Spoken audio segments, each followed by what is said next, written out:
Clear declared dedicated ஓட்டு போடுங்க போடாதீங்கன்னு அவங்க டிக்ளேர்ல நான் கேட்ட வரைக்கும் ஏதோ பேர்லாம் எழுதி பதிவு பண்ணி எல்லாம் வச்சுட்டாங்களாமே. கேட்டேன் இந்த தடவை உங்களுக்கு சஸ்பென்ஸே இல்லையா? ஏன் இல்ல இருக்கு அப்படின்னா என்னன்னா ஃபர்ஸ்ட் டெலிகாஸ்ட்ல ஒரு 6 மணி நேரத்துக்கு ஒரு பேரை நாங்களே லீக் பண்றோம். வெளியில போறோம் அவங்க தான் வின்னர் அவங்க தான் வின்னர் அவங்க தான் வின்னர். அந்த நேரத்துல நாங்க குபீர்னு சேஞ்ச் பண்ணுவோம் பாருங்க அப்படின்னு. இதுதான் அவங்களால மேக்ஸிமம் சூஸ் பண்ண. அதை நாங்களே சொல்றோமே நீங்க ரெண்டே பேர்ல ஒருத்தர் சூஸ் பண்ணுவீங்கன்னு. உனக்கு ஒரு விஷயம் தெரியுமா? இன்னைக்கு வரைக்குமே கண்டஸ்டன்ஸ் லிஸ்ட்னு ஒன்னு லீக் ஆகுதுல, அது கண்டஸ்டன்ட் லிஸ்ட்ல லீக் ஆகல. அவங்களே அதை லீக் பண்றாங்க. லீக் பண்ணிட்டு செக் பண்றாங்க. இவன் எடுக்கிறது வர்த்தா டிஜிட்டல்ல இவனை என்ன சொல்றாங்கன்னு செக் பண்ணிக்கிறாங்க. இவெல்லாம் ஒரு ஆளு இவன் போறதுனால என்ன மைலேஜ் இருக்குன்னு தெரிஞ்சவன ரிஜெக்டட்.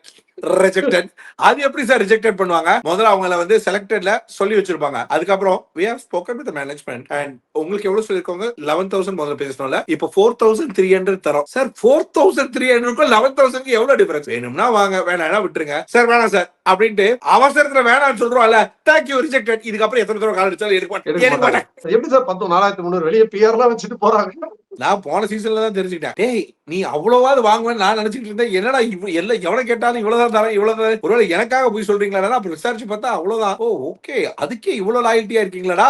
வல்லவன் படத்துல திடீர்னு யாரும் அவன் மாடியில உடனே ஒருத்தர் எழுந்திச்சு கூர்க்கா என்னடா இவ்வளவு விசுவாசமா இருக்கான் அப்படின்ற. இல்ல சார், நான் நினைச்சிட்டு இருந்தேன் லேமா தான் நான் மீடியாக்குள்ள வரதுக்கு முன்னாடி நினைச்சிட்டு இருந்தேன். பர் டேக்கு மேபி மினிமம் எல்லாருக்கும் 15,000 இருக்கும். அது கம்மி போவாதெல்லாம் நினைச்சிட்டு இருந்தேன். பட் மினிமம் யாருக்கு எவ்வளவு இருக்கும் சார்? யாருக்கு கூட வேணாம் எவ்வளவு இருக்கும்? நீங்க கேள்விப்பட்டது ஏதாவது? எங்க சீசன்ல என்னால பேர் சொல்ல முடியாது. எங்க சீசன்ல ஃபேமஸ்னா அந்த சீசன்ல ஃபேமஸான ஒரு நபர்ல இவங்களும் ஒருத்தர். அவங்களுக்கு வந்து 4,000 ரூபாய் கொடுத்தாங்க. இன்னொன்னு இருக்கும் சார், இப்போ 4,000 ரூபாய் 5,000 ரூபாய் கொடுக்குறவங்க இல்ல 10,000 கொடுக்குறவங்க வச்சுக்கோங்களேன், அந்த கண்டஸ்டன்ஸ் லாங் ரன்ல அவங்கள எடுத்துட்டு போக அதிக சான்ஸும் பர் டேக்கு இல்லடா. அது வந்து எப்படி தெரியுமா? பணத்தை தாண்டி எப்படி தெரியுமா? உண்மையிலேயே மெரிட் மைலேஜ் இருந்ததுன்னா தூக்கிட்டு போயிடுவாங்க. அதெல்லாம் அவங்கள வச்சு தான் போகுது வண்டி அப்படின்னா கன்ஃபார்மா தூக்கிட்டு போயிடுவாங்க.